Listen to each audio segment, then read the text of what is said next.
Selamat datang di QA Unscripted. Di channel ini kita ngobrol apa adanya tentang dunia quality assurance, perjalanan karir, sampai insight dari pengalaman yang nyata. Episode kali ini kita kedatangan salah satu orang yang pernah jadi tim member gua langsung, Lutfi Ferdian, dan sesi ini akan ada secara online.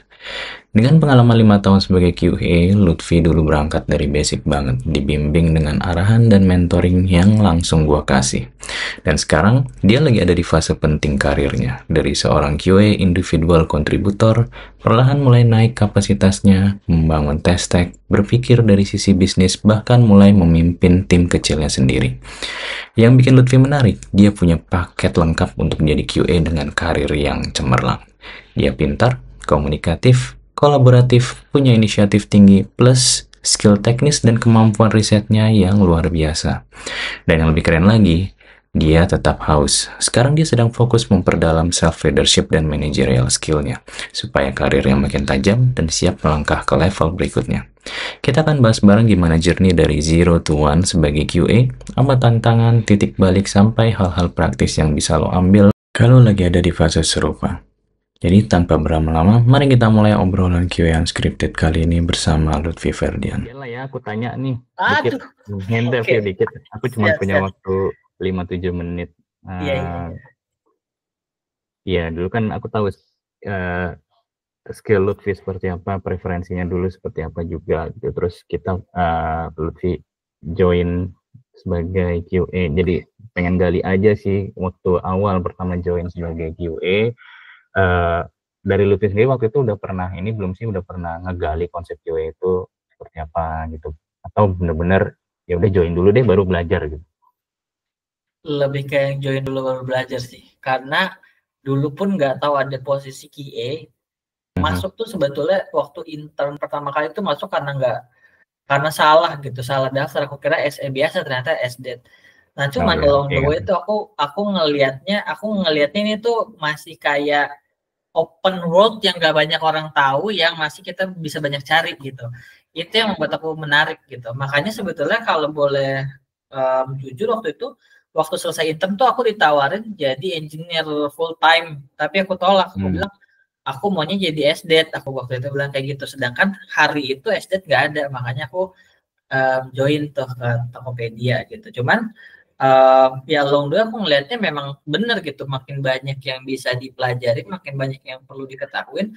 Dari obrolan kita hari ini aja aku baru ngelihat gitu bahwa sebetulnya sebagai seorang SD problem-problem testing yang kelihatannya receh kayak nge-retest bugs production, prepare test data, itu kan kelihatannya receh gitu, semua orang mungkin bisa, tapi ternyata itu sebuah pain point yang kita sebetulnya sebagai SD bisa pikirkan dan bisa kita coba solve gitu. Itu juga masih bagian dari open world tadi gitu, yang tadinya belum belajar gitu sih.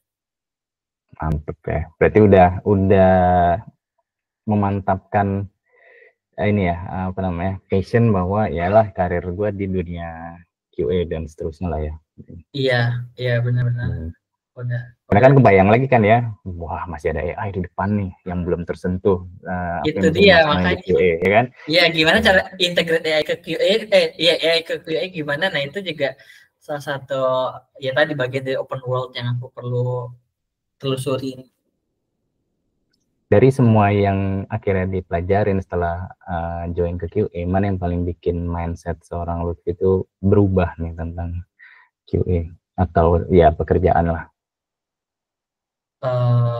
Maksudnya kayak gimana Pak?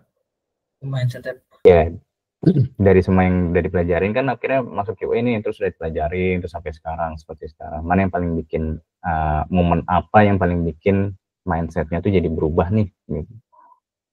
Oh oke. Mindset ketika aku tahu pekerjaan aku tuh ada impact-nya gitu. QA ini impact-nya cukup besar gitu, karena aku pernah masuk di company ya yang QA-nya tuh nggak dilakukan dengan benar.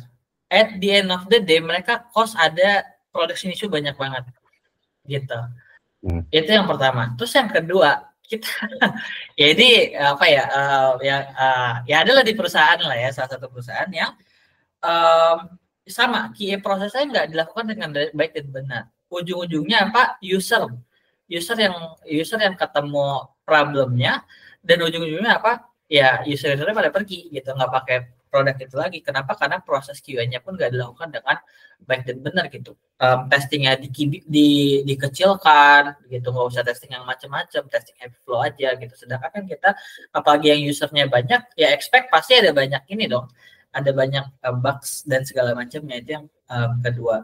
Yang ketiga, aku pernah baca buku Pak, buku tentang QA juga. Ya ini sebetulnya sih senada sama yang sebelumnya, bahwa di buku itu dibilang gitu, ada dua perusahaan yang memang satu QA-nya benar, yang satu QA-nya enggak. Nah, dua-duanya itu nge-launching event. Nah, yang satu broken parah gitu, sehingga user dari apps yang pertama langsung lari ke user yang apps yang kedua, yang mana dia udah ngelakuin testing secara lebih proper gitu. Itu sih yang membuat aku kayak, oke nih QA, oke, dan perlu banyak yang dicari, masih banyak yang dicari, ditambah dengan sekarang ada AI juga gitu, impact-nya pun harusnya nyata gitu. Oke, mantap. 2 pertanyaan lagi ya. Oh iya. Jadi kan kita tahu nih sekarang Lutfi udah 5 tahun experience, udah bisa dibilang jadi senior lah ya. Terus kalau menurut Lutfi sendiri, yang bikin Lutfi itu bisa naik self development-nya atau levelnya itu biasanya karena apa? Misalkan tim support kah, mentor kah, kultur kah, atau jenis pekerjaan lah. Menurut Lutfi gimana? Oh, dua hal. Pertama, good leader itu susah banget sih sebetulnya dicari. Good leader itu dia tahu di mana aku perlu berkembang, di mana aku bisa berkembang. Nah, itu yang di beberapa, aku kan kebetulan adalah orang yang loncat nih, udah punya banyak manajer gitu. Dan aku bisa ngerasain kayak leader yang ya udah, lo kerja sendiri aja deh gitu, kerjain aja tas-tas yang ada gitu. Tapi ada juga leader yang growing gitu. Oh, kayaknya kalau Lutfi masih bisa nih di-extend buat belajar ini.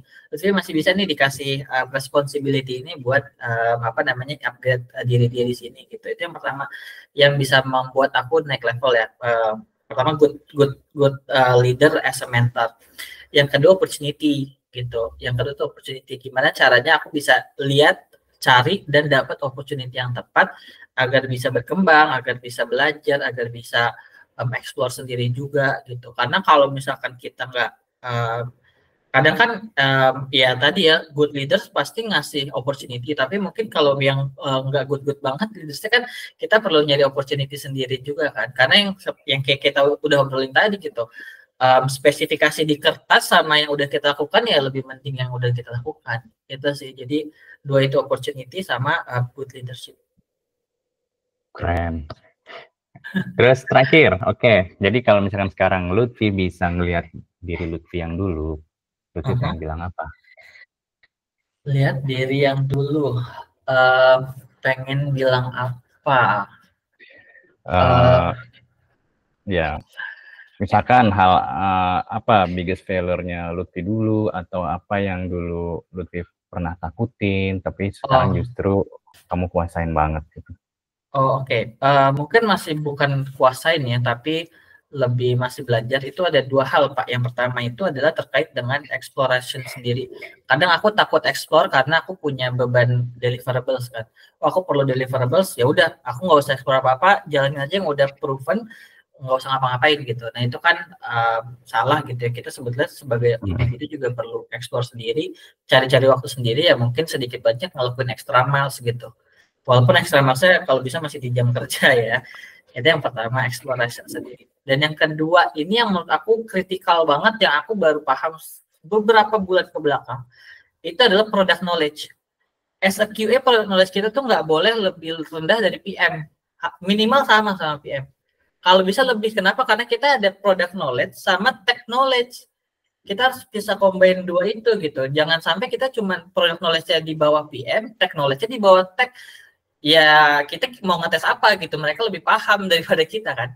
Nah, ini aku perlu pelajarin ini aku kalau bisa ngomong ke diri aku sendiri dulu, benar-benar pahamin product knowledge-nya, business knowledge-nya, sama tech knowledge-nya juga gitu. Dalemin pakai service-nya apa, gimana cara kerjanya, minimal cara lempar-lemparan API-nya seperti apa yang dikasih, data apa yang dibutuhkan, apa data yang penting, database strukturnya kayak gimana.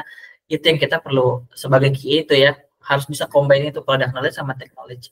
Itu sih kalau boleh ngomong. Mantap, Vi. Aku agree banget. Satu pesan, satu variabel yang sangat penting sekarang adalah operational knowledge. Nanti pelajarin ya. Nah, itu tambahannya lagi tuh. Itu belum kebayang tuh.